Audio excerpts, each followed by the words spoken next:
नमस्कार. मी प्राध्यापक doctor आभासू Shinde.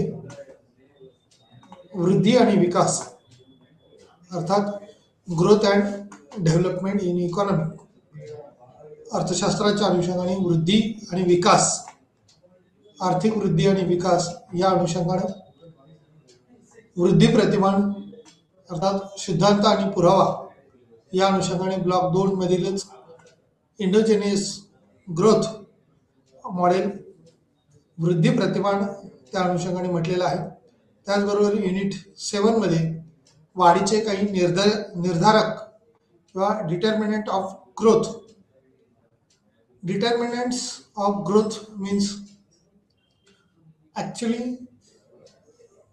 Indian economy असो किंवा कुठल्याही देशाची इकॉनॉमी असो, ती कशा पद्धतीने विकसित होऊ शकते, वाढू कशी शकते, या अनुषंगाने टप्प्याटप्प्याने ग्रोथ होणारी जी आहे त्याचे काही निर्धारक असतात, त्याचे काही मेजरमेंट असतात.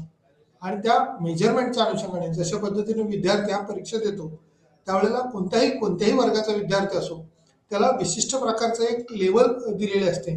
म्हणजे एखादा प्रश्न सोडवला की याच्यासाठी आपण 10 मार्क देऊया, एखादा मोठा प्रश्न सोडवला असेल तर त्याला 20 मार्क देऊया, आणि टोटल विषयाचं जे मार्किंग असतं ते एक आहे. म्हणजे प्रत्येक ठिकाणी जशा पद्धतीने बेंचमार्क आपण म्हणूया, मार्किंग आहे, तशा पद्धतीने या वाढीच्या संदर्भातले काही निर्धारक विचारात घेतले जातात किंवा त्या अनुषंगाने विचार केला जातो. म्हणून त्यातलं वृद्धी प्रतिमान किंवा सिद्धांत जो आहे तो कशा पद्धतीने ग्रोथ होऊ शकतो, त्याची वाढ कशा पद्धतीने होऊ शकते, ते याच्या अनुषंगाने दिलेलं आहे. एंडोजेनियस वृद्धी प्रतिमान जे आहे त्यामध्ये वृद्धी प्रतिमानाच्या अनुषंगाने नवीन वाढीच्या सिद्धांताची जी काही गृहीतक आहेत त्याच्या संदर्भातल्या काही संकल्पना ज्या आहेत त्या अझम्पशन न्यू ग्रोथ थेरी किंवा अंतर्जात वाढ मॉडेल जे आहे, इंडोजेनियस ग्रोथ म्हणजे अंतर्जात किंवा त्याच्या असणारी अंतर्गत ग्रोथ कशा पद्धतीने होते. म्हणजे एखादा उद्योग व्यवसायाच्या वेळेला असतो त्यावेळेला त्याच्यात मोठी वाढ करण्याच्या अनुषंगाने त्यातली इन्व्हेस्टमेंट हा भाग फार महत्त्वाचा असतो. इन्व्हेस्टमेंट होणं गरजेचं आहे आणि ती इन्व्हेस्टमेंट अशा घटकावर होणं अपेक्षित आहे की ज्याच्यातून प्रत्यक्षपणे आपण म्हणूया की जिथं ओव्हरऑल ग्रोथ होण्याच्या दृष्टीनं इंटरनल पॉलिसीज मध्ये चेंज करणं किंवा नॉलेज, ज्ञानाचा साठा त्याच्यातला वाढवणं असेल, या अनुषंगाने जर ग्रोथ झाली तर अर्थव्यवस्थेला वृद्धीच्या टप्प्यातून पुढं विकासाकडे जायला सुकर होऊ शकतं किंवा सोयीस्कर होऊ शकतं.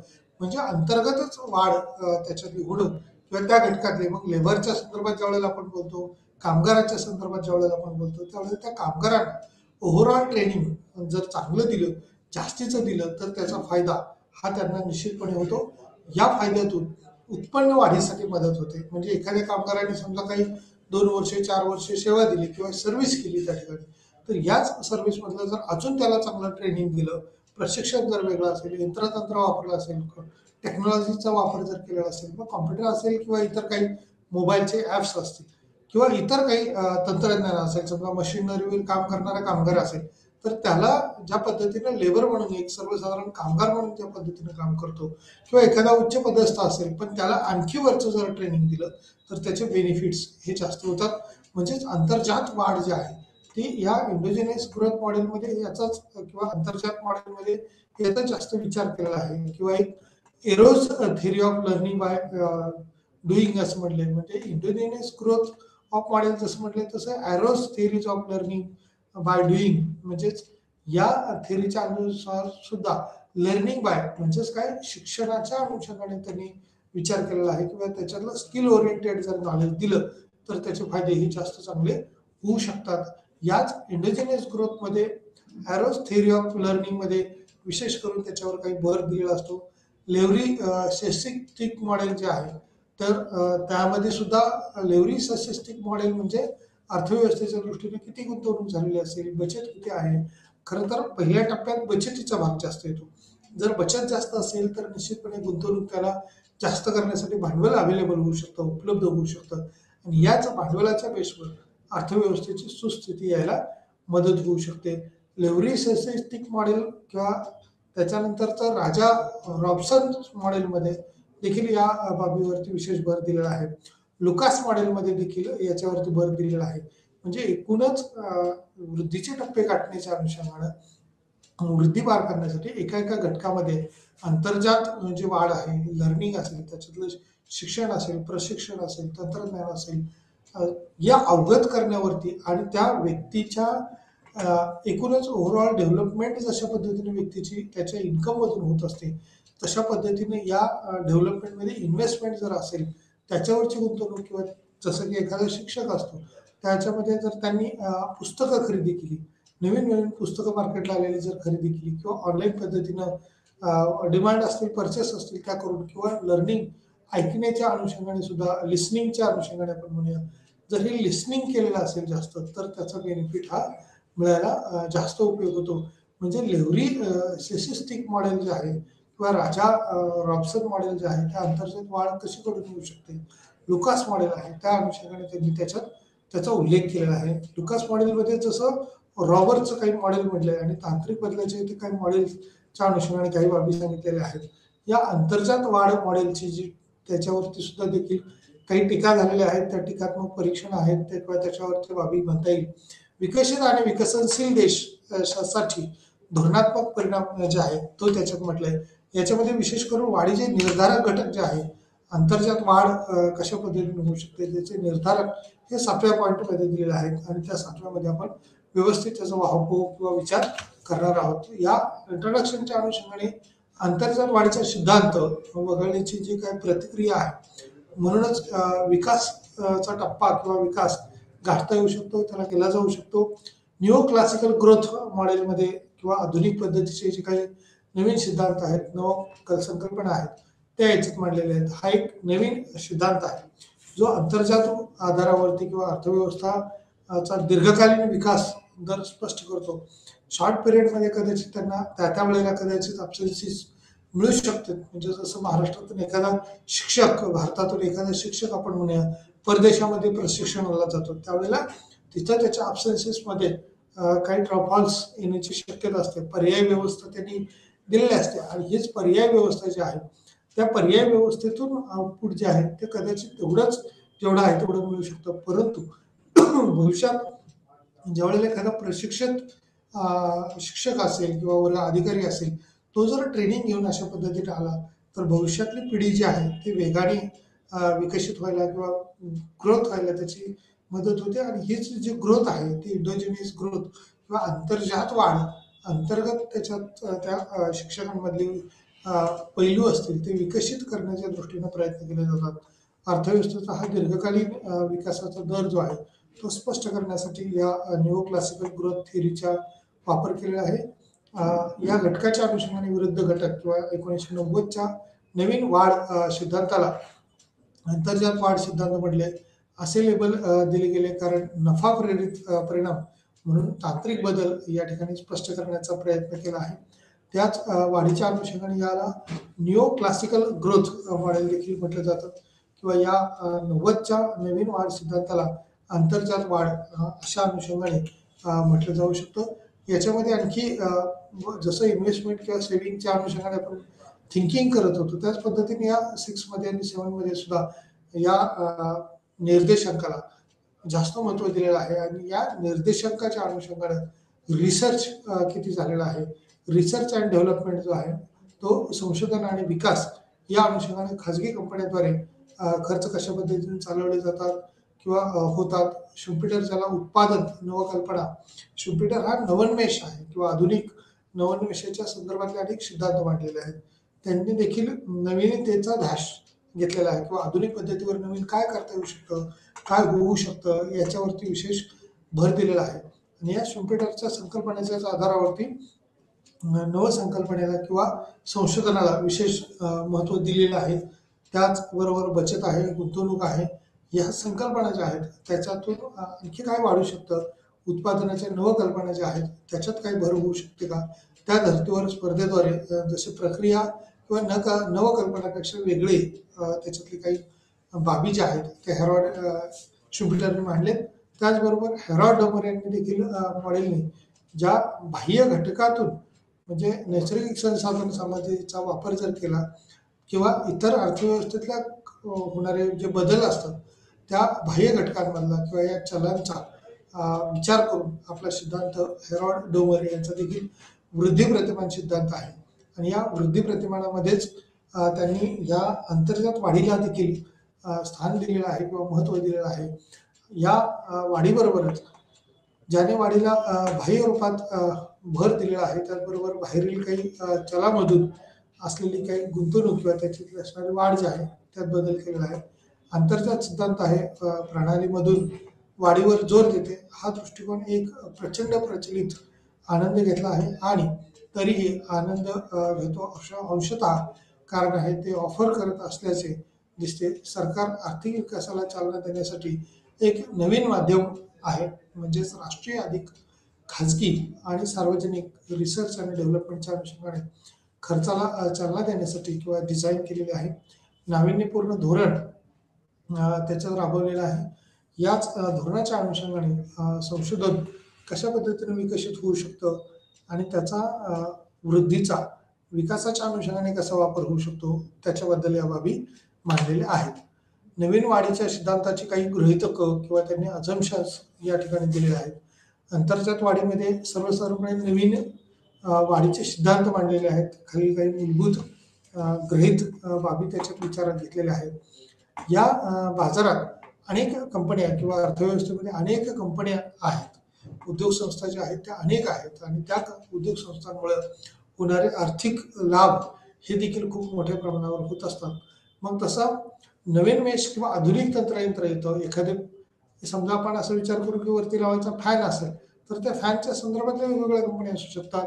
समजा वॉलला आपण म्हणतो की फिरणारा फॅन ज्या वेळेला आपल्याला दिसतो, म्हणजे साईडला भिंतीवरती लावलेला आहे वॉल फॅन आपण म्हणूया, त्याच्यामध्ये वेगवेगळ्या कंपन्या आहेत. मग अगदी टाटाची एखादी कंपनी असेल, उषा नावाची कंपनी असेल, कुठलेही ब्रँड असतील, अंबानीचे असतील, रिलायन्सचे असतील, वेगवेगळ्या कंपन्या असतील आणि या व्हरायटी ज्या आहेत म्हणजे आपण म्हणूया त्याच्यातून त्यांचं वेगवेगळे नाविन्य हे बाजारामध्ये अस्तित्वात असतं. कारण कंपन्या या वेगवेगळ्या उद्योग संस्था ज्या आहेत ते वेगवेगळ्या असू शकतात.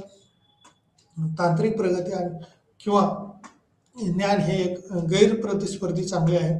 म्हणजे एखाद्याचं ज्ञान त्या ज्ञानाला स्पर्धा असू शकत नाही. एखाद्या उत्पादनाला कदाचित मार्केटमध्ये स्पर्धा येईल, परंतु नॉलेज त्यांच्याकडे ते अवगत नसतं किंवा त्या ज्ञानासाठी वेगळे परिश्रम घ्यावं लागणं हे दुसऱ्या कंपनीला शक्य नसतं. कारण प्रत्येकाकडे असणारा जो काही कामगार आहे, जे काही यंत्रतंत्र आहे ते कदाचित एकसारखे असणं हे शक्य होत नाहीये. आणि याच ज्ञानाच्या आधारावरती जेवढं दिवस आपल्याकडचं ज्ञान हे अद्ययावत आहे, वेगळं आहे, नवकल्पना देणार आहे, त्यावेळेला एक गैरप्रतिस्पर्धी जे आहे ते आपण म्हणूया की अनुषंगाने राहावं लागतं. एकत्र घेतलेले सर्व घटकांच्या प्रमाणात हा परतावा वाढवणे जेव्हा प्रचलित होतं, एकाच घटकावर सतत परतावा अस्तित्वात असतो.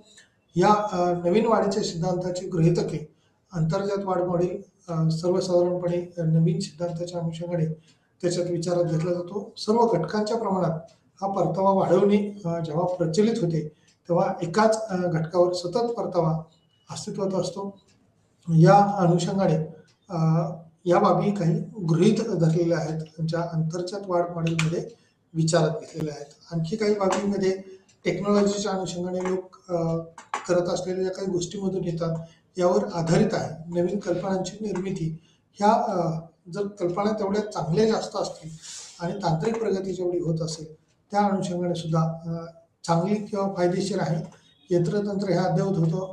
अनेक वेळेला ही अशी गृहीतकं जर नाही विचारात घेतली तर या सिद्धांतावरती टीका होणारे जे आहेत त्या मोठ्या प्रमाणावर होतील.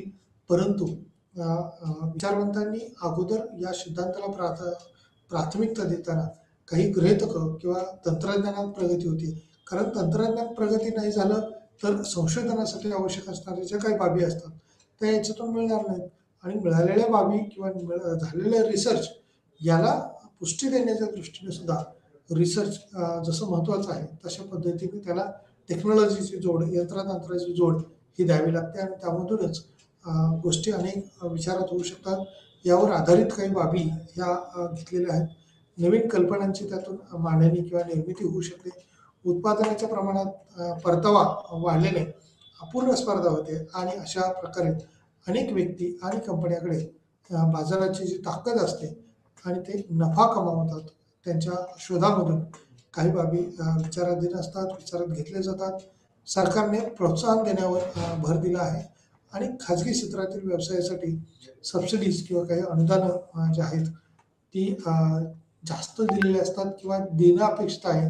कारण हे प्रोत्साहनपर अनुदान जसं जेवढं जास्त असेल तेवढं खाजगी क्षेत्रातील व्यवसायासाठी सबसिडी, नवीन उद्योजक असतील, नवीन उद्योग संस्था असतील तर त्याला उद्योग संस्थेच्या बाजूने संरक्षणात्मक धोरण असं म्हटलं जातं. म्हणजे सिक्युरिटी जर असेल, खात्री जर असेल, त्याला संरक्षण असेल, म्हणजे इतर कंपन्या परदेशातल्या किंवा परकीय बाजारपेठेतल्या त्या देशात येणार नाहीत. या अनुषंगाने परकीय बाजारावरती आकारलेलं जकात किंवा टेरिफ आपण म्हणूया, ती टेरिफ ही जास्त प्रमाणात असते. जर उद्योग संस्थेत आपलं उत्पादन परकीय बाजारपेठेत पाठवायचं असेल तर जाणाऱ्यासाठी जे असणारी काही आपण टॅक्स म्हणूया, तो टॅक्स कमी करण्याचा प्रयत्न केला जातो. म्हणजे सबसिडीज अवेलेबल किंवा उपलब्ध करून दिली जाते. वेगवेगळ्या कामगारांच्या दृष्टीने असतील, उद्योग संस्थेच्या अनुषंगाने असतील, कायद्यामध्ये विशिष्ट प्रकारच्या तरतुदीत बदल केल्यानंतर त्याच्या सुविधामध्ये किंवा सोयींमध्ये वाढ होते. पायाभूत सुविधा सुधारण्यासाठी गुंतवणूक केली पाहिजे आणि उत्पादनात नाविन्य आणण्यासाठी उत्पादन प्रक्रिया जी आहे ती चांगली किंवा तशा पद्धतीने सकस ही झालेली असणं अपेक्षित आहे. याच तंत्रज्ञानाच्या अनुषंगाने जी वाढ आहे, म्हणजे काही गृहीतक जसे विचार घेतलेत तसं याच्यामध्ये काही बाबतीत बदल झालेला आहे. अंतर्जात वाढ मॉडेल म्हणले, arrows theories of learning by doing असं म्हटलंय. शिकणे किंवा शिकून घेणं ही आत्ताची काळाची खरं तर गरज असते. किंवा उद्योग संस्थेची विकासाच्या दृष्टीनं त्यात जर बदल करता आले तर आर्थिक सिद्धांतातील ही एक संकल्पना आहे ज्याद्वारे उत्पादकता असते, सराव, आत्मपरिपूर्णता आणि किरकोळ नवकल्पनाद्वारे हे साध्य केलं जातं. केनेथ बार्न या विचारवंतांनी संकल्पनेचा वापर केलेला आहे. त्यांच्या अंतर्जात वाढ सिद्धांताच्या डिझाईनमध्ये काही बाबतीत हे स्पष्ट केलेले आहेत किंवा स्पष्ट करण्यासाठी विचार केलेला आहे. नवकल्पना आणि तांत्रिक बदलाचे परिणाम याच्यातून दिसून येतात. बार्नाचा शास्त्रीय पेपर द 1962 मध्ये प्रकाशित करून शिकण्याचे आर्थिक परिणाम कसे ते दाखवलेले आहे. ही कल्पना जी आहे ती आर्थिक वाढीच्या आधुनिक सिद्धांतामध्ये बसते. नेत्रदीपक किंवा अलीकडील घडामोडीच्या गंभीर विचारासाठी स्प्रिंग बोर्ड तो दरडोई उत्पन्नातील वाढीची ओळख करून दिली आहे. त्याचबरोबर भांडवल श्रम गुणोत्तर वाढते, तांत्रिक बदलाची भूमिका ओळखणे, आर्थिक वाढ आणि ज्ञानाच्या संकल्पनेचे स्पष्टीकरण प्रदान करणे हे जे काही उत्पादन कार्य आहे ते अधोरेखित करते. त्याने ज्ञान कसे असावे याचे परीक्षण केलेलं आहे. म्हणजे द 1962 मध्ये प्रकाशित झालेला जो काही ग्रंथ आहे तो शिकण्यासाठी किंवा शिकण्याचे आर्थिक परिणाम काय होऊ शकतात. कारण उच्च शिक्षण आपण ज्यावेळेला म्हणतो म्हणजे माध्यमिक शिक्षण असेल, उच्च माध्यमिक असेल, हायर एज्युकेशन ज्या वेळेला म्हणतो आपण त्यावेळेला महाविद्यालयीन शिक्षण म्हणलं किंवा त्याच्यातलं वेगळं आणखी स्पेशलायझेशनच्या अनुषंगाने आहे जे आपण इकॉनॉमिक्सच्या अनुषंगाने असेल, वेगवेगळ्या डिग्र्या घेणं आपण म्हणतो जसं की MA, MPhil, PhD असेल, सेट, नेट असतील किंवा या टेक्निकल टेस्ट आहेत. परंतु BEd आहे, BPEd आहे, MAd आहे, अशा पद्धतीचे हे जे कोर्स आहेत तर या कोर्सच्या अनुषंगाने त्याचा फायदा आपल्याला दाखवता येऊ शकतो किंवा कसे ते करता येऊ शकतं. हीच कल्पना जी आहे त्या आर्थिक वाढीच्या आधुनिक सिद्धांतामध्ये बसते. नेत्रदीपक अलीकडील काही घडामोडीच्या गंभीर विचारासाठी स्प्रिंग बोर्ड तो दरडोई उत्पन्नातील वाढीची ही ओळख करून दिली आहे.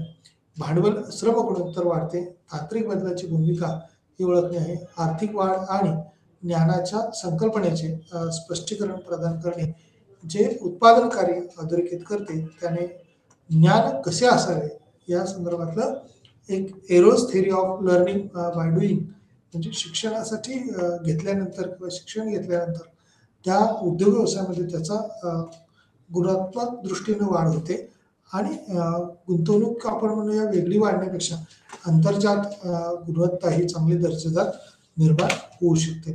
यामध्ये काही सूत्र दिलेले आहेत. Y in bracket T is equal to K in bracket T, A in bracket A T and L in bracket T 1 minus A is equal to 1. आता पहिलं जे सूत्र आहे त्याच्यामध्ये त्यांनी K म्हणजे कॅपिटल याला प्रायोरिटी दिलेलं आहे, L for labour, Y for output म्हणजे उत्पादन आहे, श्रमिक आहे, भांडवल आहे. आणि स्टॉक ऑफ नॉलेज म्हणजे हे फार महत्वाचं आहे की त्या ठिकाणी ज्ञान असणं किंवा ज्ञानाधारित बाजू असणं, भक्कम करण्याच्या दृष्टीनं गुंतवणूक करणं याला महत्व आहे. Permanent parameter that less between 0 and 1 म्हणजे 0 पासून 1 पर्यंत पॅरामीटर त्यांनी विचारात घेतलेला आहे. याचे मार्किंग करताना किती असेल तर एखादा ज्या वेळेला 0 पासून ते 1 पर्यंत जाणं म्हणजे 100% परिपूर्णता असणं असं होतं. परंतु ते ज्ञानाच्या संदर्भात कोणालाही 100% परिपूर्णता असू शकत नाही. त्यामुळं 0 पासून 0.1, 0.2, 0.3, 0.4, 0.5, 0.6 आणि अशा अनुषंगानं त्याला मार्किंग केलेलं असतं. त्याचबरोबर 0.5, 6, 7, 8 आणि 9 नंतर 0.10 म्हणण्याऐवजी 0. टोटल 1 असं मानलं जातं. म्हणजे एखाद्याची 0 असेल किंवा 0 to 1 पर्यंत अशा 9 फिगर दिलेल्या असतील आणि 10 is equal to 100, 100 is equal to 1, 1 is equal to out of जे काय असेल ते तुमचं आउट ऑफ ज्ञान हे मोजण्याचं काम.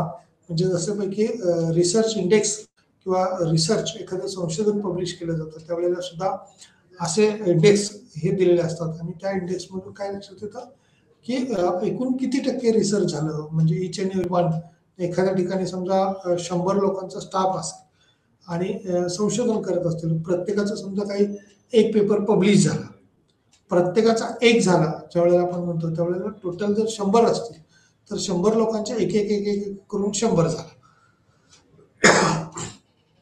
100 म्हणजेच एक.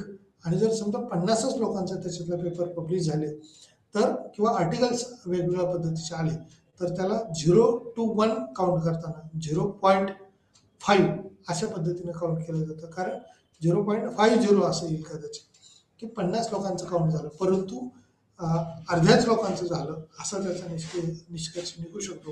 म्हणजे जे पॅरामीटर सुद्धा फार महत्वाचे आहेत किंवा इम्पॉर्टंट आहेत. लेस बिटवीन असू शकतो म्हणजे 1च्या कमी असू शकतो आणि 0पेक्षा जास्त असू शकतो. 0 this is a beginning process, ही सुरुवातीचा टप्पा आहे. सेकंडमध्ये जे सूत्र दिलेलं आहे ते a bracket t is equal to b k in bracket t b and b are both greater than 0 -2. If we put this in equation, जे वेगवेगळं पहिलं दिलं इक्वेशन त्याच अनुषंगाने त्याचे काही इन्फॉर्मेशन येतील. y बरोबर k in bracket y bracket t for कालावधी, त्याला अल्पकाळ दीर्घकाळ आपण जसं म्हणतोय तसं काही विशिष्ट कालावधी त्याच्यात विचारात घ्यावा लागतो आणि त्या अनुषंगाने त्याची मांडणी होत असते. यानंतर लेव्हरी स्टॅटिस्टिक मॉडेल जे आहे ते मांडलेलं आहे.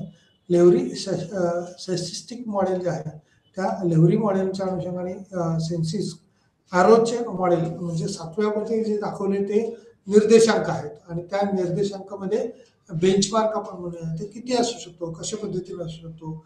तर हा बेंचमार्कच्या अनुषंगाने निर्देशक किंवा कॅरेक्टरिस्टिक्स जसं वैशिष्ट्य आपण म्हणतो तसे हे निर्देशक असतात. मोजमापाचे काही साधनं आपण म्हणूया. त्या साधनाच्या आधारावरती अर्थव्यवस्थेमध्ये वृद्धीचा टप्पा जो आहे तो गाठला जातो.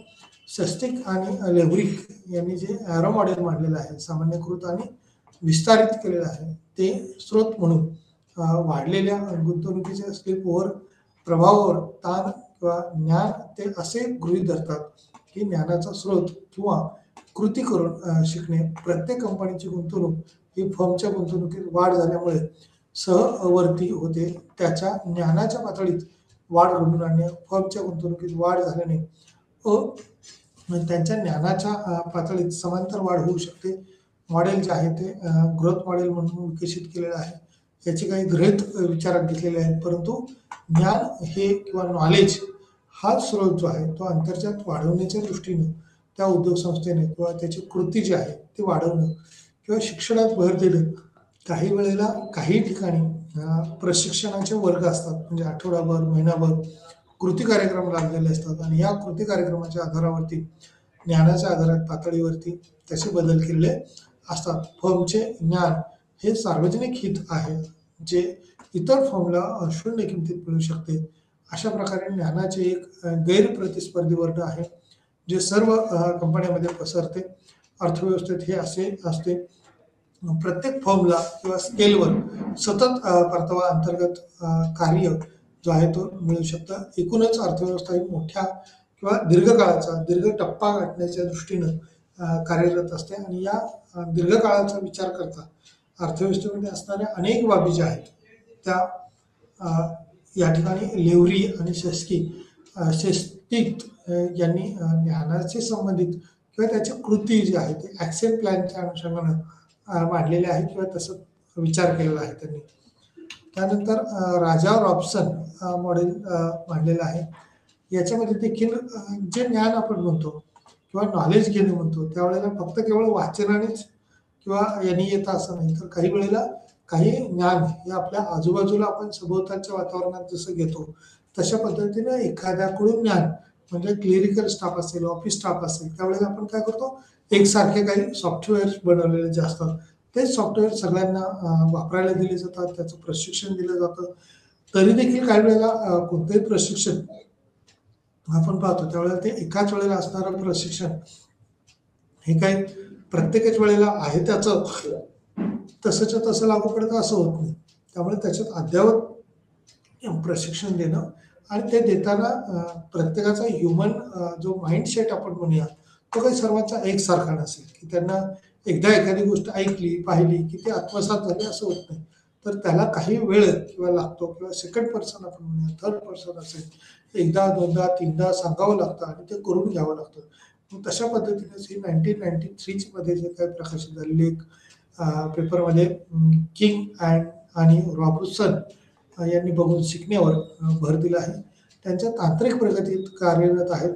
फर्मद्वारे केलेली गुंतवणूक जी आहे ती दर्शवते. त्याला भेडसावणाऱ्या समस्यांचे निराकरण करण्यासाठी नाविन्य जर ते यशस्वी झाले तर इतर कंपन्या करतील त्यांच्या स्वतःच्या गरजेनुसार नाविन्य स्वीकारा. अशा प्रकारे परिणामी बाह्यत्वे बघून शिकणे ही आर्थिक वाढीची एक गुरुकिल्ली आहे. म्हणजे काही गोष्टी स्वतःला त्या प्रशिक्षणातून त्या परीक्षेतून आत्मसात झाल्या नाही तर आपल्याला त्या पाहून घ्यावे लागतात. जसं आता चॉईसलेस क्रेडिट सिस्टीममध्ये म्हणतो किंवा क्रेडिट सिस्टीम जे काय आता आपण भारतातल्या वेगवेगळ्या शिक्षण संस्थांमध्ये पाहतो, उच्च शिक्षणामध्ये विशेष करून पाहतो, त्यावेळेला प्रत्येक टप्प्यावर एक विशिष्ट मार्क दिलेले जातात. म्हणजे असाइनमेंट लिहून आणलं 10 किंवा 20 मार्क त्याच्यासाठी दिली, पॉवर पॉईंट प्रेझेंटेशन केलं म्हणजे पीपीटी केली तर त्याच्यासाठी. मग हे पीपीटी करणं असेल किंवा असाइनमेंट लिहून आणलं असेल ती पाहूनच लिहिली जाते वेगवेगळ्या पद्धतीनं. फक्त लिहिताना वापरलेला कंटेंट हा किती समजून घेतलेला आहे, किती आत्मसात झालेला आहे, म्हणजे लिहिता लिहिता देखील सराव होऊ शकतो. म्हणजे पूर्वी हायस्कूलच्या पद्धतीचं जर महाराष्ट्रात पाहिलं शिक्षणाच्या अनुषंगाने एसएससी बोर्डकडून जर पाहिलं तर गृहपाठ दिला जायचा. आता या गृहपाठमध्ये काय म्हणायचं, होमवर्क त्याला इंग्लिशमध्ये आपण म्हणूया. आणि याच होमवर्कमुळे काय व्हायचं, घरून केलेला अभ्यास म्हणजे या निबंध लेखनामध्ये गृहपाठामध्ये वेगवेगळ्या बाबीवर त्या ठिकाणी विचार केला जायचा, उल्लेख केला जायचा आणि बघून शिकण्यावर भर दिला जायचा. त्यांच्या तांत्रिक प्रगती कार्यरत फर्मद्वारे केलेली गुंतवणूक जी आहे ती त्याच्यात दाखवलेली आहे. त्याला भेडसावणाऱ्या काही समस्या आहेत त्याचं निराकरण करण्यासाठी काही नाविन्य जर ते यशस्वीरित्या पार पाडलं किंवा विचारात घेतलं तर निश्चितपणे त्याच्यात काही बाबी ह्या विचारात घेतल्या जात आहेत. अशा प्रकारे बाह्यत्वे बघून शिकणे हे फार महत्त्वाचं आहे. आर्थिक बाब त्यांनी त्याच्यात म्हटलेले आहे. ही आर्थिक वाढीची जी गुरुकिल्ली आहे त्याच्यात 1993 मध्ये याला म्हटलेलं आहे. एका पेपरमध्ये किंवा आणि रॉबसन यांनी बघून शिकण्यावर भर दिला. त्यांनी तंत्रज्ञानातल्या बदलाबरोबरच एखादं तंत्रयंत्र जरी शिकायचं म्हटलं तर कुणाकडून तरी आधी शिकून घ्यावं लागतं, समजून घ्यावं लागतं आणि हे समजून घेणं किंवा पाहणं हे देखील तितकंच महत्त्वाचं असतं. बघून शिकण्यावर जो भर असतो तो काही बाबतीत हा योग्य जरी नसला तरी काही बाबतीत त्याच्यातूनच ग्रोथ होऊ शकतात. म्हणून वेगवेगळे फॉर्म्युलेज वेगवेगळ्या पद्धती या दिलेल्या असतात. फर्मद्वारे केलेली गुंतवणूक जी आहे त्यात काही दर्शवले जातात. त्याला भेडसावणाऱ्या समस्यांचे निराकरण करण्यासाठी नाविन्य जर ते यशस्वी झाले तर इतर कंपन्या करतील त्याच्या स्वतःच्या गरजेनुसार नाविन्य स्वीकारा. अशा प्रकारे परिणामी बाह्यत्वे बघून शिकणे ही आर्थिक वाढीची गुरुकिल्ली मानली जाते. आणि या गुरुकिल्लीतून अनेक उद्योजक असतील, अनेक सेवक असतील, कर्मचारी असतील, तर त्यांना ह्या बाबी शिकायला मिळतात किंवा आत्मसात करायला मिळतात. रोमर मॉडेल जे आहे ते रोमरने 1986 मध्ये आंतरजात वाढीवरील त्यांच्या पहिल्या पेपरमध्ये एक प्रकार सादर केला आहे. त्याच्यामध्ये ॲरोज मॉडेल, ज्याला गुंतवणुकीद्वारे शिक्षण असं म्हणू शकतो आपण.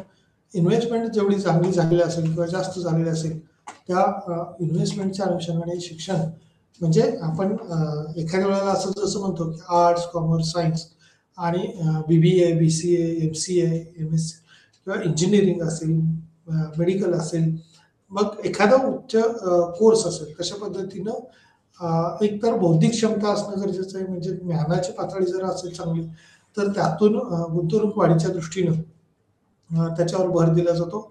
या गुंतवणुकीद्वारे शिक्षण म्हणून ओळखले जाते किंवा ॲरोज मॉडेल, ज्याला गुंतवणुकीतून इन्व्हेस्टमेंट जशी असेल म्हणजे एखादा ज्या वेळेला विद्यार्थी हायस्कूलमध्ये शिक्षण घेतो आणि त्यालाच MSCITचा जर कोर्स करायला गुंतवणूक केली म्हणजे जी 2,000, 3,000, 5,000 फी असेल, तर ही फीस त्या ठिकाणी पेड केल्यानंतर त्याचं MSCITचं आलेलं ज्ञान हे त्याला वेगवेगळं कॉम्प्युटर्स जे आहेत ते चालवण्याचं स्किल हे चांगलं येऊ शकतो. मग त्याच्यातून पॉवर पॉईंट असेल, वर्ड फाईल असतील किंवा इतर काही एक्सेल शीट्स असतील, तर या बनवण्यासाठीचं ज्ञान त्यांना त्याच्यातून मिळतं. या गुंतवणुकीतून किंवा ज्ञानातून मिळालेलं जी काही साधनसामुग्री आहे, गुंतवणुकीच्या अनुषंगातला भाग म्हटले, या काही गृहीत धरलेलं आहे. साईड उत्पादन म्हणून ज्ञान किंवा त्यात इनपुट विचारात घेतलेलं आहे. त्याने ज्ञान जे घेतलेलं असतं किंवा आत्मसात केलेलं असतं त्या साठीची गुंतवणूक ही पहिल्यांदा करावी लागते. म्हणजे आपण ऐकणारे सगळे जरी विचारात घेतलं, अगदी घरी बसून टीव्ही पाहणं असं जरी म्हटलं, तर टीव्हीसाठी आपल्याला गुंतवणूक करावी लागते. म्हणजेच काय, एकदा तर कॅपिटल इन्व्हेस्टमेंट म्हणूया आपण. सुरुवातीला काय भांडवल त्याच्यात गुंतवावं लागतं. म्हणजे चांगल्या पद्धतीचा जर टीव्ही खरेदी केला, मग तो 10,000चा असेल, 20,000चा असेल, 1,00,000चा असेल, तर तशा पद्धतीने त्याचे 1,00,000 रुपये जर गुंतवणूक केली असेल, तर त्याचा परतावा किंवा त्याच्यातून मिळणाऱ्या ज्या काही सोयीसुविधा आहेत, तर तशा सुंदर पद्धतीच्या आपल्याला मिळू शकतात. आणि ज्याला इन्व्हेस्टमेंट आपण म्हणूया, लॉंग टाईम इन्व्हेस्टमेंट म्हणूया, ती चांगली मिळू शकते.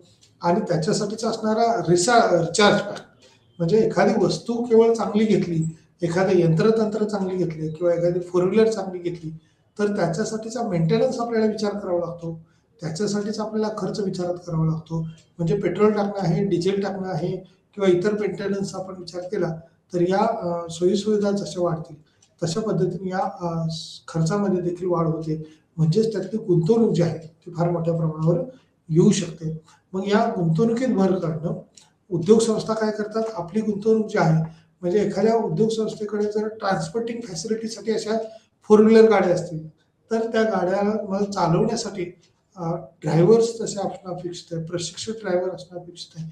म्हणजे त्यांना जर प्रॉपर ट्रेनिंग दिलं तर ते योग्य वेळेच्या वेळेला त्या कंपनीचे जे काही एम्प्लॉईज असतील, वर्कर्स असतील, लेबर्स असतील, तर ते वेळेत पोहोचू शकतील, अन्यथा ते पोहोचू शकणार नाहीत. म्हणजे त्याच्यावरची इन्व्हेस्टमेंट जशी कंपन्यांवर गरजेची आहे तशी त्या कामगारावरती गरजेची आहे. आणि ही एकूणच उत्पादन वाढ म्हणून त्याच्या अनुषंगाने ज्ञान वृद्धिंगत करण्याच्या दृष्टीने इनपुट देणं अपेक्षित असतं. ज्ञान हे घेणं अपेक्षित आहे आणि खालील फर्मचे उत्पादन कार्य जर जे काय आहे ते वाढणं, त्या अनुषंगाने बदल करणं हे अपेक्षित आहे. Where Y is equal to A in bracket R, F in bracket RI, KI, LI अशा पद्धतीने या चारही बाबींचा त्या ठिकाणी विचारात घेतलेला आहे.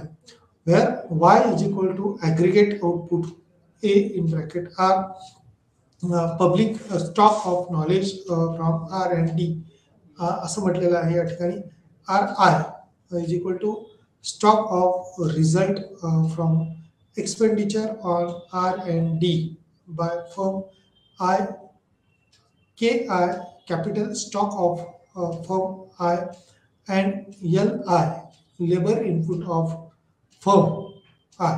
अशा पद्धतीने याच्यातल्या काही बाबी ज्या आहेत त्या विचारात घेतलेल्या आहेत. तशा अनुषंगाने त्याच्या काही सूत्ररूपाने देखील मांडणी अगोदरही जसं विचारवंतांनी केली तसे रोमर यांनी देखील 1986 मध्ये इन्व्हेस्टमेंटला किंवा गुंतवणुकीला प्राधान्य दिलेलं आहे. आणि याच इन्व्हेस्टमेंटमधून ज्ञानातून अनेक फायदे हे अर्थव्यवस्थेला होत असतात किंवा त्या त्या ठिकाणची गुंतवणूक ही कशी वाढू शकते त्यात पडले. लुकास मॉडेलमध्ये ज्या बाबी समाविष्ट केलेल्या आहेत त्या कोणत्या कोणत्या आहेत.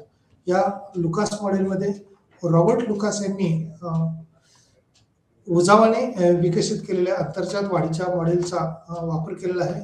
उजावाने मानवी गुंतवणुकीत आधारित अंतर्जात वाढ मॉडेल किंवा विकसित केलेले भांडवल लुकासने गृहीत धरलेलं आहे.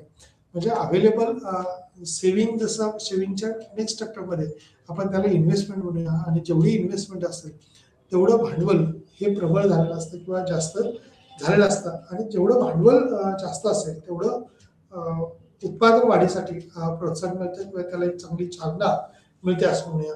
निर्णय किंवा एक विशिष्ट निर्णय घेण्याच्या अनुषंगाने वर्गीकरण करावं लागतं. मानवी भांडवलाचे अंतर्जात परिणाम जेथे वैयक्तिक कामगार प्रशिक्षण घेणे अधिक उत्पादक आणि बाह्य प्रभाव म्हणते तिथं स्लिप ओव्हर आणि भांडवल आणि इतर कामगारांची जी उत्पादकता आहे ती वाढवते. अर्थव्यवस्था ही भौतिक भांडवलापेक्षा मानवी भांडवलात केलेली गुंतवणूक आहे. तंत्रज्ञानाची पातळी ही वाढवणारे किंवा स्लिप ओव्हर प्रभाव जो आहे तो दिसून येतो. Y1 is equal to A in bracket KIHI या अनुषंगाने देखील KI आणि HI या अनुषंगाने physical and human capital, HI means human capital म्हटले त्यांनी, या मध्ये कशी ग्रोथ करता येईल, प्रोडक्ट आउटपुट जे आहे किंवा उत्पन्न जे आहे ते कसं वाढवता येईल या दृष्टीने Y1 इन्कम च्या अनुषंगाने विचार केलेला आहे. त्याच्यामध्ये फिजिकली जे आहे ते इनपुट कसं वाढवेल आणि ह्युमन कॅपिटल इंडेक्सला किंवा ह्युमन कॅपिटल आउटपुट जे आहे ते यूज कसं होऊ शकतं पण त्याच्यात बेनिफिटच्या अनुषंगाने कसा बदल होऊ शकतो हे ह्या लुकास मॉडेलच्या अनुषंगाने, म्हणजेच या ठिकाणी इन्व्हेस्टमेंटच्या अनुषंगाने कशाचे इन्व्हेस्टमेंट तर मानवी गुंतवणुकीवर भर दिलेला आहे. या भांडवल लुकासने असे गृहीत धरले आहे की शिक्षणावरील गुंतवणूक जी आहे ती उत्पादनास कारणीभूत ठरते. मानवी भांडवल जे वाढीच्या प्रक्रियेत निर्णायक आहे त्याला महत्त्व दिलेलं आहे. मानवी भांडवल जर चांगलं झालं म्हणजे मानवी ह्युमन आपण म्हणूया की ह्युमन कॅपिटल त्याला म्हटलं जातं, मानवी संपत्ती ही जर सुदृढ असेल, एखाद्या देशातली शिक्षणाचा दर्जा उच्च असेल, म्हणजे जसं की महाराष्ट्रामध्ये भारतातला आपण केरळ हे राज्य म्हणतो आणि ह्या केरळ राज्यातलं जर एज्युकेशन चांगलं असेल, शिक्षण जास्त झालेलं असतील सर्व, म्हणजे 100% साक्षरता आहे असं आपण म्हणूया, तर त्या राज्याचा विकास हा वेगाने व्हायला मदत होते. विकसित राज्य जसं होईल तशा पद्धतीने इतर राज्यांना देखील फायदा होईल आणि विकसित देश त्या ठिकाणी निर्माण झालेले दिसेल. डेव्हलप कंट्रीसाठी आपल्याला या ग्रोथ मॉडेलच्या डेव्हलपिंग कंट्रीजमध्ये म्हणजे विकसनशील अर्थव्यवस्थांमध्ये, विकसनशील देशांमध्ये या मॉडेलची किंवा या वृद्धी प्रतिमानांचे मोठ्या प्रमाणावर वापर होतो असं दिसून येतं. उद्योग आणि मानवी गुंतवणुकीवरील जर आधारित काही वाढ असतील, भांडवल लुकासने असे या बाबी गृहीत धरले.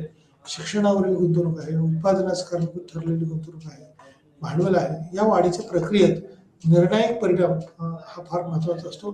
मानवी भांडवल जर चांगलं असेल, कॅपिटल ह्युमन कॅपिटल जर चांगला आपण म्हणूया तर बेनिफिट निश्चित चांगलं मिळू शकतं. कारण प्रशिक्षित कामगार वर्ग आज अनेक ठिकाणी आपण पाहतो की त्याला वेल ट्रेनिंग एम्प्लॉईज ही नसतात. मग अगदी सेवक जरी असला तरी त्याला जर एक चांगलं प्रशिक्षण दिलेलं असेल त्याच्या संदर्भातलं तर तो काम अद्ययावत किंवा चांगल्या पद्धतीनं करू शकतो असं आपल्याला दिसून येतं. आता या रोमरचे जे काही तांत्रिक बदलाच्या संदर्भातलं मॉडेल आहे, या रोमन मॉडेलमध्ये जे मांडले ते कोणत्या कोणत्या अनुषंगाने किंवा कशा अनुषंगाने आपल्याला म्हणता येईल, तर या रोमन मॉडेलमध्ये वेगवेगळे घटक सांगितलेले आहेत. जसं की आपण याच्यात रोमन तांत्रिक बदलाचे मॉडेल म्हणतोय आणि या तांत्रिक बदलाच्या मॉडेलमध्येच ज्या बाबी दिलेल्या आहेत त्या ज्ञानाच्या संदर्भात आहेत. या ज्ञान कसं वृद्धिगत होईल याच्यावरती भर दिला, जसं या इतर विचारवंतांनी दिला होता तशाच पद्धतीनं काही बाबतीत रोमन मॉडेलने सांगितलं, तसं लुकास मॉडेलमध्ये सांगितलं आणि या रोमरमध्ये यंत्रतंत्र जे आहे ते कुठलं वाढू शकते. नुसत्या कल्पना किंवा कल्पनेच्या आधारे विशेष करून चालत नाही, तर त्यासाठी एक भरीव असं संशोधन होणं अपेक्षित असतं. संशोधन क्षेत्र त्यातलं ओळखणं अपेक्षित आहे. उत्पादनासाठी विद्यमान ज्ञानाच्या साठ्यासह मानवी भांडवलाची मागणी जी आहे ती वाढणं अपेक्षित आहे. त्याच्या नवनवीन कल्पना ज्या आहेत, संकल्पना ज्या आहेत ते वाढणं अपेक्षित आहे. नवीन कल्पना म्हटलं तसं नवीन ज्ञान जे आहे ते वाढावं. संसाधनामध्ये म्हणजे मानवी साधन संपत्ती जसं आपण म्हणतो, कोणत्याही देशातली मानव किंवा एकूण लोकसंख्या ही त्या देशाची एक संपत्ती असते. आणि ही संपत्ती जर चांगल्या पद्धतीचं आपण जसं सोन्यामध्ये पण म्हणतो की काही वेळेला डुप्लिकेट एखाद्या कानातलं सोन्याचा दागिना म्हटलं तर तो 10-20 रुपयाला मिळतो. परंतु तोच जर समजा आपण म्हणूया की 18 गोल्ड असेल, 20 गोल्ड असेल, 22 गोल्ड असेल, म्हणजे सॉरी कॅरेटमध्ये ज्यावेळेला आपण म्हणतो की 24 कॅरेट सोनं आहे. मग त्या 24 कॅरेट याला फार महत्व आहे, कारण गोल्डमध्ये ते सर्वोच्च मानांकन निर्देशांक त्याला दिलेला आहे. आणि हेच 7व्यामध्ये आपल्याला जे सांगितलं की सर्वोच्च मानांकन जे आहे ते मानांकन तुम्हाला मिळवणं किंवा ते पोहोचवणं अपेक्षित आहे. तरच त्या नाविन्याचा किंवा त्या ज्ञानाचा जास्तीचा उपयोग होऊ शकतो. म्हणजे त्या संसाधनापेक्षा कल्पनांचे महत्त्व हे जे आहे ते अधिक आहे. त्यांच्या विश्लेषणाचा कौन्सिला जेथे तो जपानचे उदाहरण म्हणून विचारात घेतलेलं आहे. उद्घृत करतो एक देश काही नैसर्गिक संसाधने परंतु नवीन पाश्चात्य कल्पना आणि तंत्रज्ञानासाठी खुला विचार त्याच्यात होऊ शकतो. या मॉडेलमध्ये नवीन ज्ञान उत्पादन प्रक्रियेत 3 प्रकारे प्रवेश करते. एक च्या उत्पादनासाठी मध्यवर्ती वस्तूच्या क्षेत्रात नवीन रचना वापरली जाते. नवीन इंटरमिडिएट इनपुट जे आहे ते वाढवले जाऊ शकते. अंतिम क्षेत्रात श्रम, मानवी भांडवल आणि उपलब्ध उत्पादक टिकाऊ वस्तू अंतिम उत्पादन तयार करताना विचार केला जातो. नवीन डिझाईनमुळे ज्ञानाचा एकूण साठा जो आहे तो वाढलेला असतो, ज्यामुळे ज्ञान वाढते. संशोधन क्षेत्रात कार्यरत मानवी भांडवलाची उत्पादकता जी आहे ती चांगली वाढू शकते. त्यामुळेच रोमरचे जे काही तांत्रिक बदलाचे मॉडेल आहे ते 1990 मध्ये रोमरने अंतर्जात तांत्रिक बदलाचे मॉडेल मांडलं आहे. त्यामध्ये कल्पना म्हणजे वेगवेगळ्या पद्धतीच्या कल्पना आहेत त्या रिसर्चशी किंवा संशोधनाशी संबंधित त्यांनी विचारात घेतलेलं आहे. उत्पादनासाठी विद्यमान ज्ञानाच्या साठ्यासह मानवी भांडवलाची मागणी जी आहे ती विचारात घेतलेली आहे. या एक देश काही नैसर्गिक संसाधने परंतु नवीन पाश्चात्य कल्पना आणि तंत्रज्ञानासाठी काही खुले धोरण विचारात घेतलेलं आहे. या मॉडेलमध्ये नवीन ज्ञान उत्पादन प्रक्रियेत 3 प्रकारे प्रवेश करते. एक म्हणजे उत्पादनासाठी मध्यवर्ती संकल्पना किंवा त्याचे काही भाग विचारात घेतलेले आहेत. वस्तूच्या क्षेत्रात 3 प्रकारे प्रवेश जसं म्हटलंय त्याच्यामध्ये नवीन रचना, इंटरमिडिएट किंवा नवीन इंटरमिडिएट इनपुट जे आहेत त्या साधनांचा देखील त्याच्यात विचार केलेला आहे. अंतिम क्षेत्रात श्रम म्हणजे कामगार,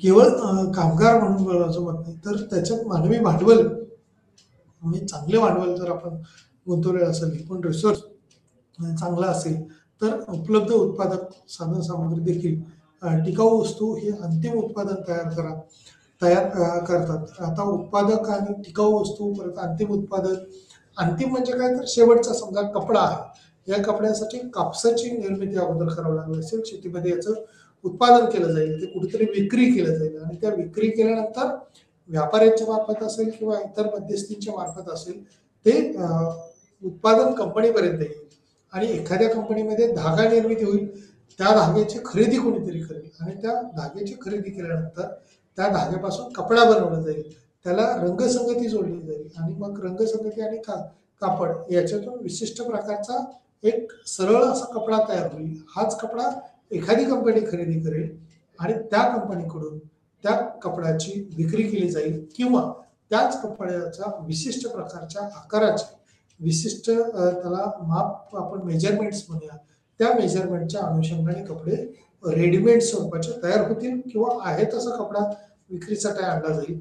तो कस्टमर एखादा किंवा माझ्यासारखा ग्राहक एखादा, तुमच्यासारखा एखादा ग्राहक ते ड्रेस मटेरियल असो किंवा कपड्यांच्या संदर्भातला ड्रेस असो ते घेतील आणि विशिष्ट पद्धतीच्या आकारमानाच्या वस्तू किंवा त्या पद्धतीचे कापडाच्या पासून ड्रेस मटेरियल तयार होईल किंवा पॅन्ट शर्ट्स आपण म्हणूया तयार होतील.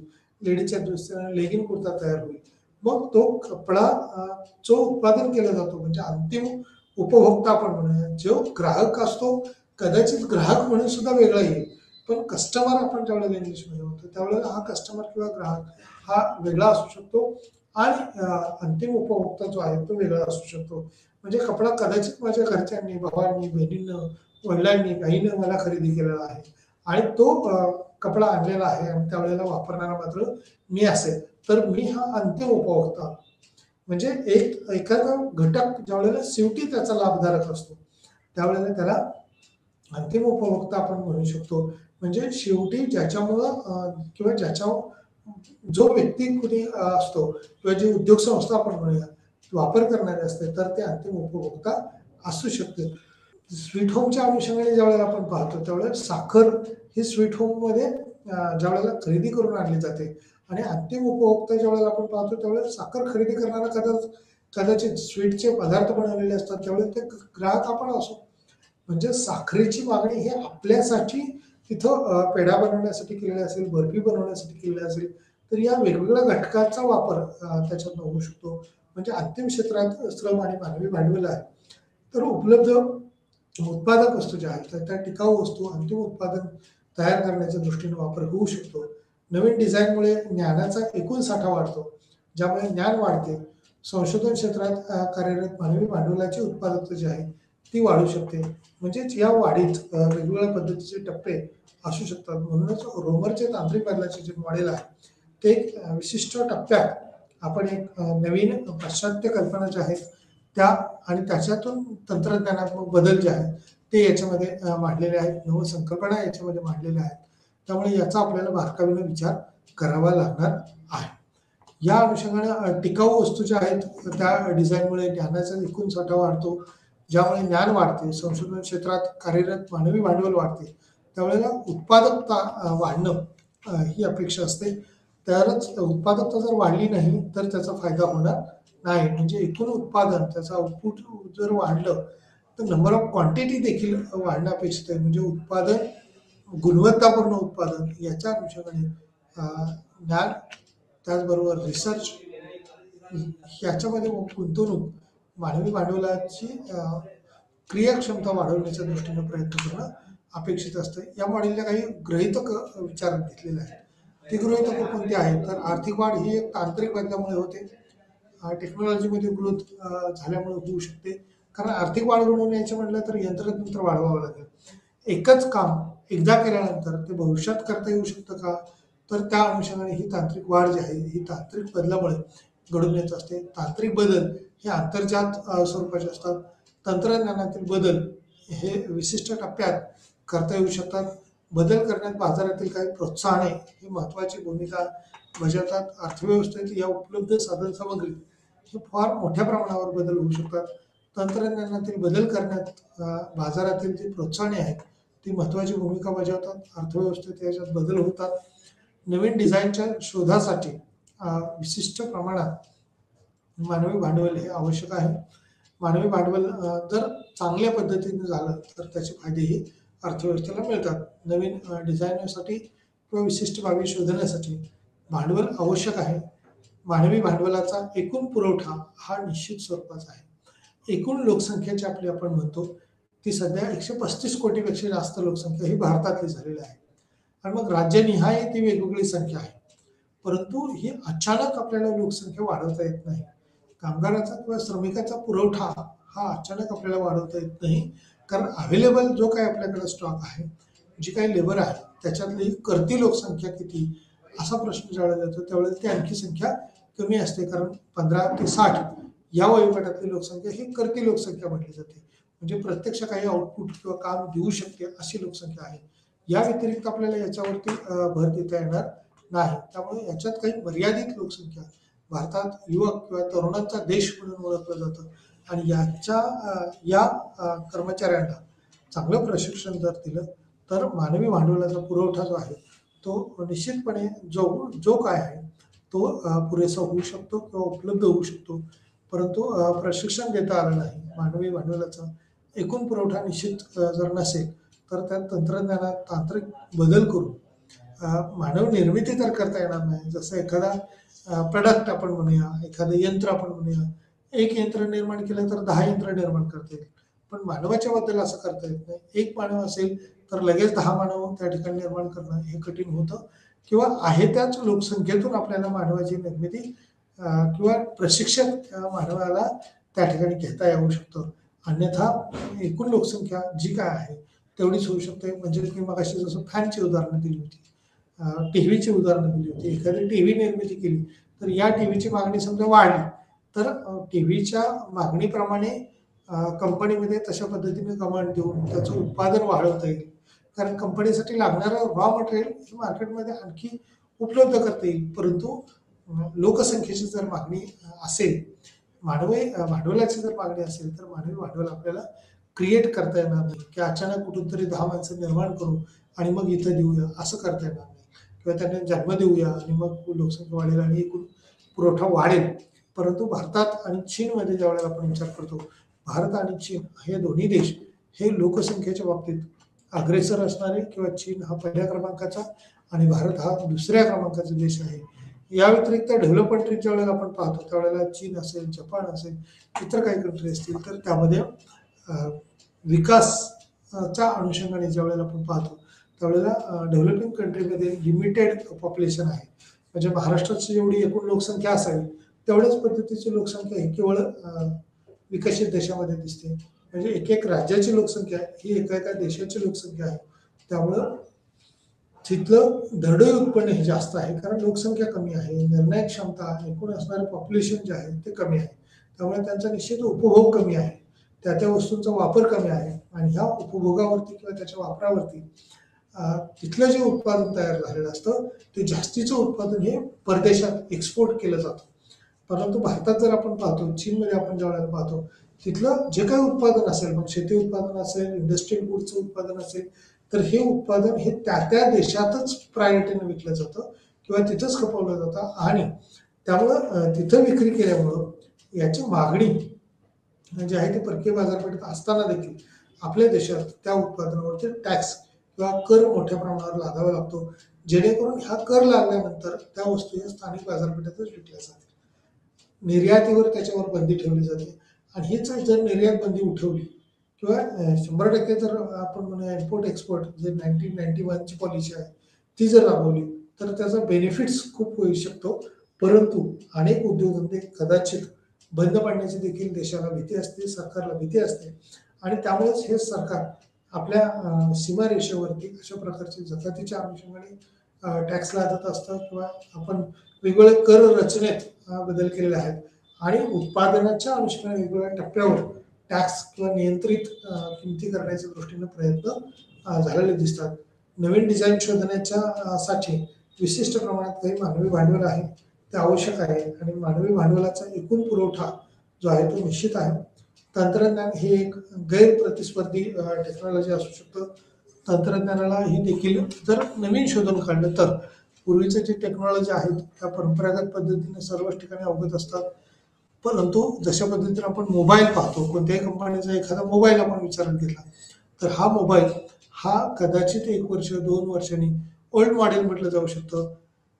म्हणूनच दीर्घकाळाचा विचार करता एखादी टेक्नॉलॉजी असेल, एखादा समजा वॉच असेल, एखादी मोबाईल असतील, अशा कंपनी ज्या आहेत त्या दीर्घकाळात कदाचित, दीर्घकाळ म्हणजे किती काळ तर तोही अनिश्चित, अनसर्टन पिरियड असं म्हटलं जातं त्याला, अनिश्चित असं स्वरूपाचं.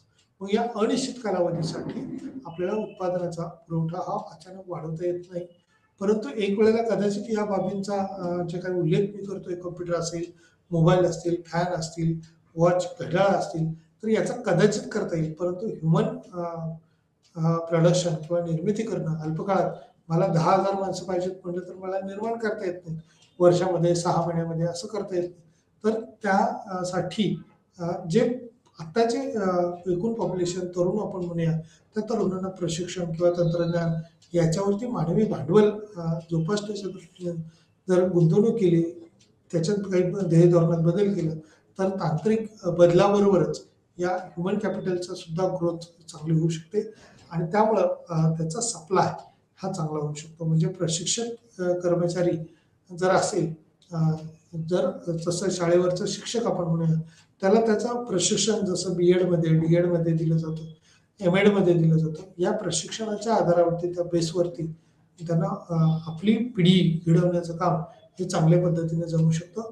इंडस्ट्रियलमध्ये सुद्धा इंडस्ट्रियल गुड्स ज्यावेळेला अद्ययावत तंत्रज्ञान जर चांगलं असेल, तर त्याचा आपल्याला फायदा करून घेता येऊ शकतो किंवा तशा पद्धतीने बदल करता येतात. इंडोजिनियस ग्रोथ मॉडेलमध्ये काही टीका ज्या झालेल्या आहेत, त्या टीका कुठल्या आहेत? तर अनेक अर्थशास्त्रज्ञांनी त्याच्या संबंधित नवीन सिद्धांतावर काही टीका केलेल्या आहेत. त्याचे विचार किंवा अंतर्जात काही वाढ घडवून आणलेली आहे. सूचनेनुसार काही आधारित सिद्धांत जे आहेत ते मांडलेले आहेत. ही काही विशिष्ट अशी कादंबरी नाही आहे, पण तरी देखील कादंबरीप्रमाणे काही ठिकाणी थेरॉटिकली मांडणी केलेली आहे. स्टॉक आणि ऑर्बॅटच्या असं म्हटलंय की नवीन वाढीच्या सिद्धांताच्या मुख्य कल्पना दिलेल्या आहेत. या श्रीनिवासन यांनी किंवा यांना नवीन ग्रोथ थेअरीमध्ये काहीही नवीन दिसलेलं नाही किंवा आढळत नाही, अशी देखील टीका श्रीनिवासन यांनी केलेली आहे. व्हेरिएबल्स म्हणजे वाढती परतावा आणि आंतरजात यातून घेण्यात आलेली ही वाढ किंवा विचारात घेतलेला पॉईंट आहे. न्यू क्लासिकल आणि कल्डोर मॉडेल मध्ये त्यांनी दाखवलेलंच होतं, परंतु तरी या इंडोजिनियस ग्रोथमध्ये काय वेगळं असं मांडलंय किंवा मांडलं नाही असं श्रीनिवासन यांना जाणवतंय किंवा त्यांना तसं वाटतंय. व्हेरिएबल्स जे आहेत त्या संख्या किंवा काही आकडे जे आहेत तर त्याचे न पटणारा किंवा वाढती परतावा देणारा त्याच्यात दिसत नाही. फिशर केवळ उत्पादन कार्यावर अवलंबून राहून टीका करतात. स्थिर स्थिती वर राहू शकत नाही. प्रोडक्शन हे सतत बदलत असतं, वाढत असतं किंवा कमी होत असतं किंवा वेगळ्या पद्धतीने त्याच्यातलं साधन सामग्री जे आहेत त्या वापरल्या जाऊ शकतात. त्यामुळे फिशर केवळ उत्पादन कार्य जे आहे ते वाढवून चालत नाही. ह्युमन कॅपिटल आहे, इन्व्हेस्टमेंट आहे आणि ते अगोदर कोणीतरी मांडलेलं आहे. त्याच्यामुळे या इंडोजिनियस मॉडेलमध्ये, अंतर्जात वाढीव मॉडेलमध्ये फार बदल त्याला दिसून येत नाही. ओल्सनरला वाटते की ते मानवी भांडवलाच्या भूमिकेवर खूप जोर देते आणि संस्थांच्या भूमिकेकडे दुर्लक्ष करते. कारण मानवी भांडवल विकसित करायचं असेल तर कुणाची गरज पडेल? त्या त्या संस्थांची, त्या त्या कंपन्यांची गरज पडेल, त्या त्या उद्योगधंद्यांची गरज पडेल आणि याच उद्योगधंद्यांमार्फत, कंपन्यांमार्फत ह्युमन रिसोर्स डेव्हलप करता येऊ शकतो. त्यामुळं केवळ ह्युमन डेव्हलप करणं, मग संस्थेच्या संदर्भातल्या विश्लेषणाकडे मात्र दुर्लक्ष झालेले दिसते. नवीन वाढ सिद्धांताच्या विविध मॉडेलमध्ये काही बाबतीत फरक आहे. भौतिक आणि मानवी भांडवल हे स्पष्टपणे सांगता येत नाही. विकसित साठेसाठी किंवा त्याचा परिणाम म्हणूया विकसनशील देशासाठी आणि विकसित देशासाठी हा सिद्धांत हा दरडोई विकास दराचे अभिसरण सूचित करतो. विकसनशील आणि विकसित देशाच्या अनुषंगाने काही बाबतीमध्ये बदल केलेला आहे. मानवी भांडवलावर वाढणारा परतावा हा या ठिकाणी सूचित केलेला आहे. गुंतवणुकीच्या परताव्यावर भर दिलेला आहे. वाढीसाठी भौतिक आणि मानवी भांडवलाचे मोजलेले जे काही योगदान म्हणूया ते सोलो मॉडेल यांनी मांडलेलं आहे. रिसर्च आणि डेव्हलपमेंट जसं R&D, संशोधन आणि विकास याचा विचार त्यांनी आत्मसात केलेला आहे. परंतु हा सकारात्मक बाजूवरती तितकासा अंमलबजावणी झालेली दिसत नाही. इतर काही कंपन्यांच्या अनुषंगाने जसं इंडोजिनियस ग्रोथमध्ये म्हटलंय त्या पद्धतीनं त्याचे काही निर्देशांक किंवा संभाव्यता याच्यामध्ये दिलेलं आहे ते आपल्याला या ठिकाणी स्पष्टपणे जाणवते किंवा दिसून येते. धन्यवाद.